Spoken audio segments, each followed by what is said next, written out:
In the early summer of 1873, the city of Milwaukee awoke to a mystery that officials tried to bury almost as quickly as it appeared. Three men, Johann Kellner, Dieter Weber, and Elias Braun, were found lifeless behind the Galena Street smokehouse. No wounds marked their bodies, no poison was detected, and no signs of struggle disturbed the dirt around them. What investigators refused to release to the public was the one detail that tied the deaths together. Each man had been mentioned by full name and date in the private journal of an 11-year-old girl named Emma Richter. Emma, the daughter of German immigrants, had already unsettled her teachers with her eerie ability to predict storms, illnesses, arguments, and accidents with uncanny precision. Neighbors whispered that she saw truths people weren't meant to see. Physicians attempted to interview her but left confused, describing her in letters as a child operating on principles not yet known to science. 2 weeks before the men died, Emma wrote a sentence that would later freeze investigators. The pattern completes on June 3rd. 3 variables will be removed. On June 3rd, the men were found exactly as she had described. And then, on May 14th, just hours before authorities planned to question her, Emma disappeared from her home on Galena Street. No footprints, no forced entry, no final message. Authorities closed the case. Her family never did, because every secret they tried to hide leads to one haunting truth. Emma Richter might have been the smartest child of the 19th century, and someone wanted her gone. The story of Emma Richter begins in the industrial bustle of Milwaukee. In the early 1870s, a city swollen with the noise of factories, the smoke of breweries, and the voices of thousands of German immigrants seeking stability in a new world. Streets were muddy, lamps burned dimly, and the scent of coal and yeast drifted through the neighborhoods at all hours. The nation was recovering from the Civil War, while bracing for the economic panic that would strike later that same year. It was an era fueled by innovation but haunted by superstition, where scientific progress clashed with old-world beliefs that many families carried with them across the Atlantic. Heinrich and Greta Richter had arrived from Bremen in 1868, settling on Galena Street among other German families who lived in tightly packed rows of wooden houses. Heinrich took work at the Blatz brewery, spending long days hauling barrels and repairing equipment, while Greta earned money as a seamstress for the wives of factory owners. They were quiet, diligent, and unremarkable in every way except for their daughter. Emma Richter was born on October 17, 1862, a small, watchful child whose grey eyes seemed older than her years. Neighbors remembered her as polite but distant, a girl who listened more than she spoke. Teachers at the Jefferson Street schoolhouse struggled to classify her. She mastered reading before age 4, arithmetic by 5, and seemed to memorize entire books after a single afternoon. Yet she often stared out windows for long stretches, as if studying something no one else could see. By the time she was 11, Emma kept meticulous notebooks that her parents assumed were filled with childish drawings. They did not know she was documenting conversations she overheard on the street. The patterns of foot traffic outside her home, the shifts in weather, and the behaviors of men who passed by their neighborhood after dark. She recorded times, names, and interactions with the same precision a scientist might use when cataloging experiments. In 1873, Milwaukee was a city of contradictions. Modern medicine struggled to keep up with outbreaks of typhoid and cholera. The police force was underfunded and burdened by corruption. Immigrant communities were tightly knit, yet often suspicious of outsiders, including authorities. Against this backdrop, the presence of a child capable of analyzing human behavior with startling accuracy attracted quiet attention. Teachers mentioned her name in letters. A local physician, Dr. Friedrich Müller, requested to examine her, though her parents declined. Unbeknownst to the family, local businessmen, particularly those involved in loosely regulated brewing and shipping operations, had also taken notice. The men later found dead behind the smokehouse were regular figures in the neighborhood. They were not prominent citizens, but rather individuals, whose dealings often took place in alleys, back rooms, and taverns. Emma recorded their movements long before anyone realized she was watching. She saw patterns forming where adults saw only routine. By the spring of 1873, her observations had grown so precise that even her parents felt uneasy. Emma's journal was no longer the work of a brilliant child. It was the work of someone who understood people dangerously well. To understand the disappearance of Emma Richter and the chain of deaths that followed, it is essential to know the people who shaped her world. Each figure carried their own history, motives, and secrets, and each played a part in the events that would unfold on Galena Street in 1873. Heinrich Richter was born in 1834 in Bremen, the son of a dockworker who expected his children to labor from dawn until dusk. Heinrich spent his youth hauling rope along the waterfront and learning to repair barrels for merchants who demanded perfection from even the poorest laborers. He dreamed of a different life, one unburdened by the rigid hierarchy of the old port city. When he met Greta, a quiet young seamstress with ambitions of her own, they pooled their savings and boarded a ship bound for the United States. Heinrich was a man of patience and hard work, known for his calm voice and steady hands. Yet those who knew him well understood that beneath his mild exterior lived a deep sense of responsibility, especially toward his only child. Greta Richter, born in 1839, carried herself with an unwavering determination. Her early life in Bremen had been marked by hardship after the death of her mother, leaving her to care for younger siblings while working long hours in a textile shop. Greta believed in discipline, order, and the value of education. She was the first to notice Emma's unusual abilities. Instead of fear, she felt rising concern, unsure whether Emma's brilliance would be a blessing or a burden. Greta kept meticulous notes of Emma's early vocabulary and reading habits, hoping one day to show them to a reputable educator. She never imagined those notes would become evidence in a missing person investigation. Dr. Friedrich Müller was one of the few educated physicians in Milwaukee's immigrant district. Born in Hanover in 1828, he had studied briefly in Göttingen before financial strain pushed him to pursue work abroad. By the time he settled in Wisconsin, he was known for his intense curiosity and his habit of keeping private records on unusual medical cases. Müller first heard about Emma from a school teacher who described her as a child with impossible memory. Intrigued, he attempted to observe Emma discreetly, later admitting in a letter that her ability to identify strangers' habits after a single glance defied common developmental understanding. Müller would become one of the last people outside her family to speak with Emma before she disappeared. Then there were the three men whose deaths would ignite suspicion: Johann Kellner, Dieter Weber, and Elias Braun. Kellner, born in 1840, had once worked at a shipping warehouse, but increasingly involved himself in small-time extortion among local brewers. Weber, older and more volatile, drifted between labor jobs and illicit gambling operations. Braun, the youngest, served as a lookout for men who preferred their transactions unobserved. Their presence in the neighborhood was constant yet unwelcome. Children avoided them. Adults tolerated them. Emma documented them. These individuals formed the circle around Emma's final days, each with their own reasons for drawing nearer to the child, who saw far more than anyone realized. By early May of 1873, the calm rhythm of Galena Street began to fracture. What appeared to be ordinary neighborhood routines took on a darker shape when examined through the details preserved in Emma Richter's journal. Her entries recorded movements with remarkable precision. The times men gathered behind the smokehouse, the shifting routes taken by workers leaving breweries after dusk, and the increasing presence of unfamiliar figures lingering near the alleys. Emma's mother believed she was simply drawing maps of her surroundings, and aware that each mark represented a prediction slowly edging toward fulfillment.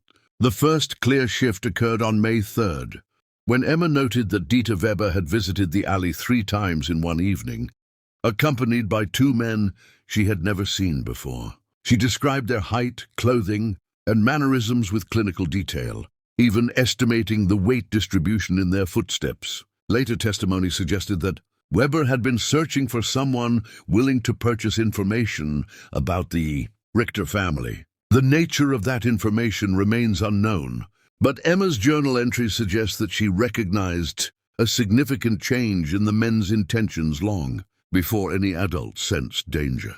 On May 6th, Emma pulled her father aside and asked why certain men conducted business in darkness rather than daylight. Heinrich dismissed the question as childish curiosity, unaware that Emma had already begun calculating probabilities surrounding the men's behavior. The journal entry from that day contains a chilling note. Two patterns converge. Observation no longer optional, outcomes predictable. It was the first sign that Emma believed something irreversible was approaching. By May 10th, the neighborhood tension was palpable. Residents noticed Weber and Kellner whispering behind the butcher's shop, stopping conversations whenever anyone passed by.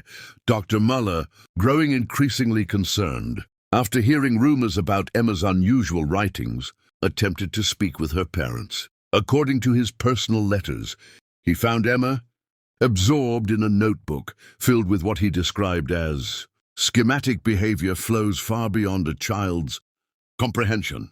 Greta confiscated the notebook temporarily, hoping to protect her daughter. But by the next morning, Emma had recreated its contents entirely from memory. On May 12th, Emma wrote about overhearing Kellner complaining that the girl sees too much, a phrase that would later appear in police interviews. That afternoon, a neighbor observed the three men following Emma at a distance as she walked home from school. She appeared unaware, but her journal shows otherwise.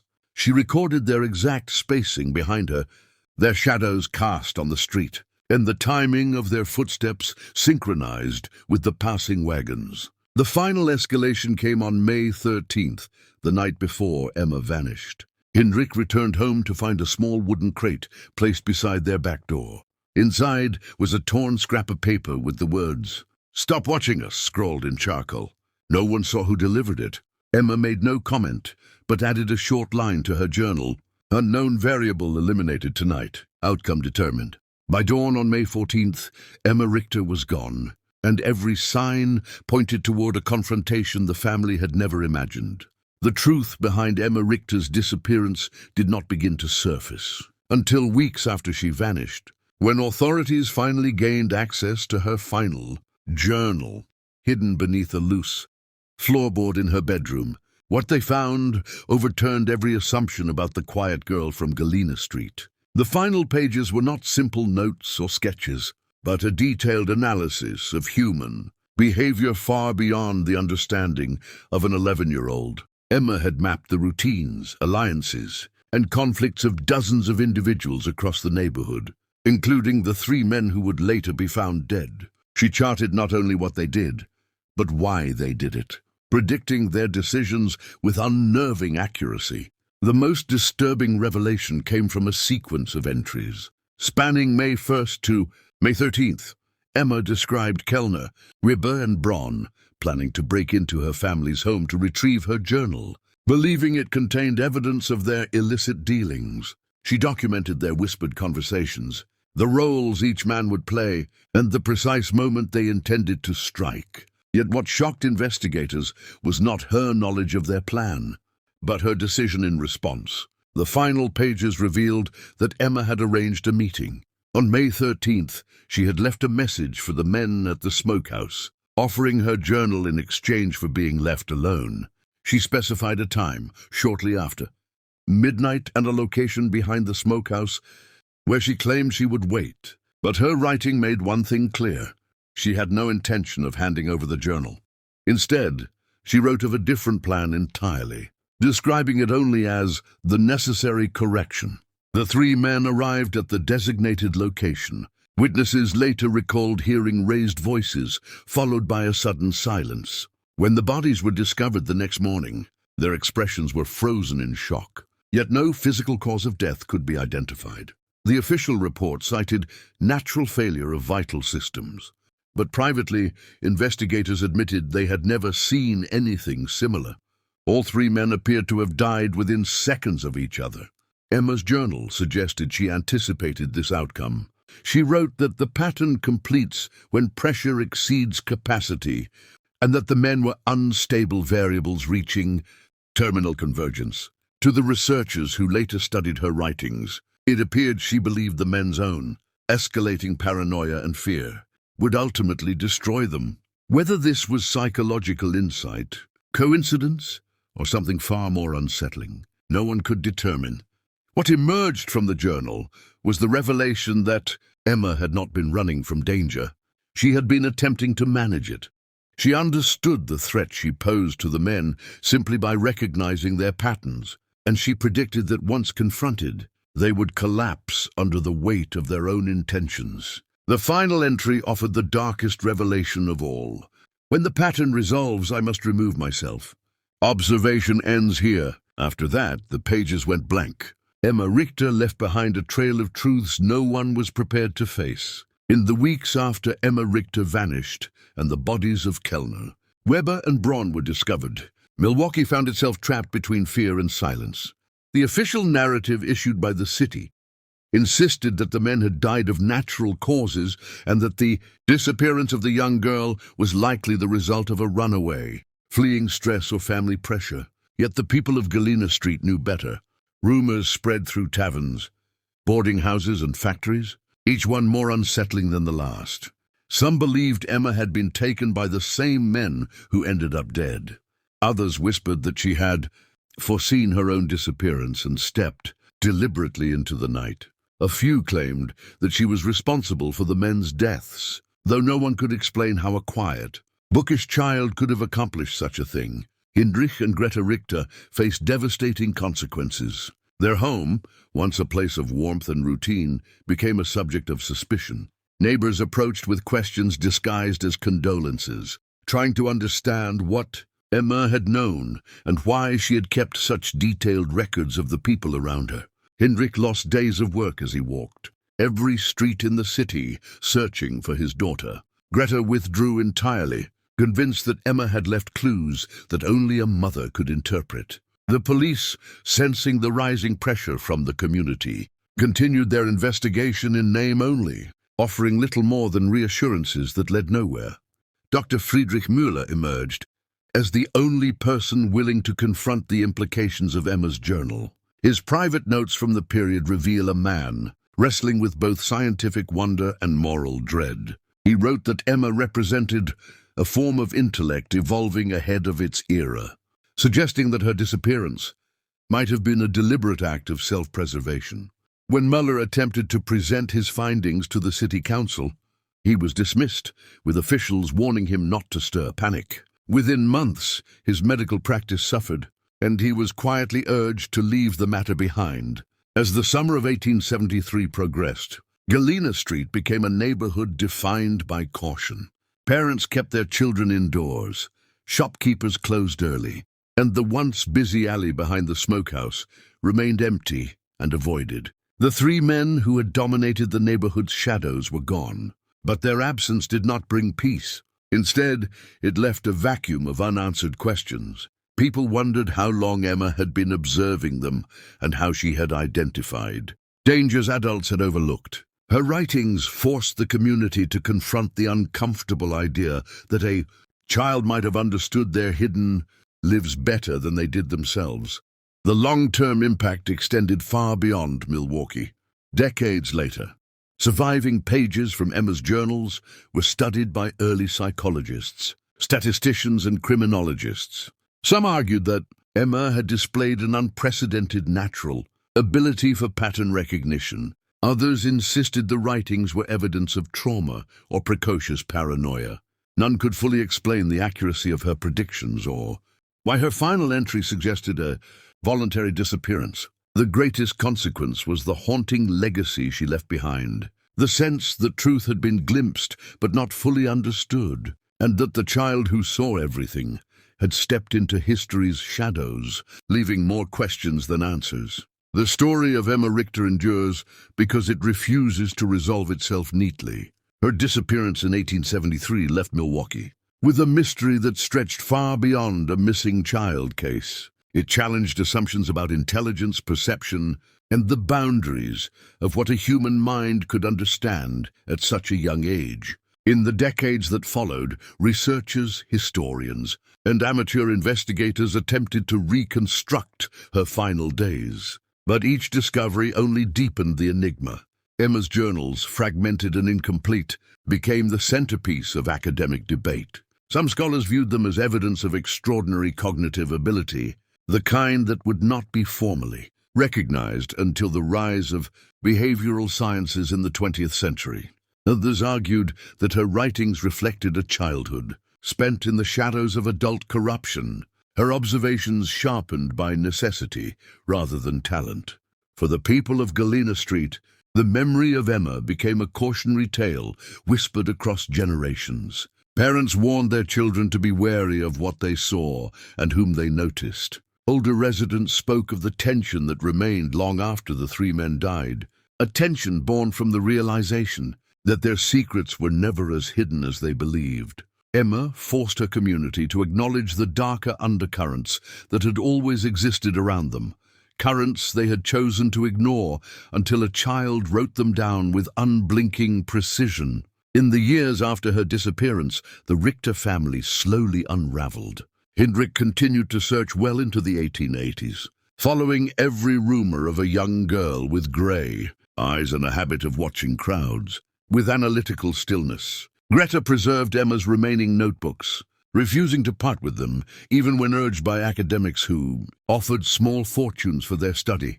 By the time both parents passed away, no definitive trace of Emma had ever resurfaced. Their graves sit side by side in Milwaukee's Forest Home Cemetery, unmarked by the one name they had hoped would one day return. Emma's story re-emerged in the early 20th century, when surviving pages from her journals were rediscovered in a private collection.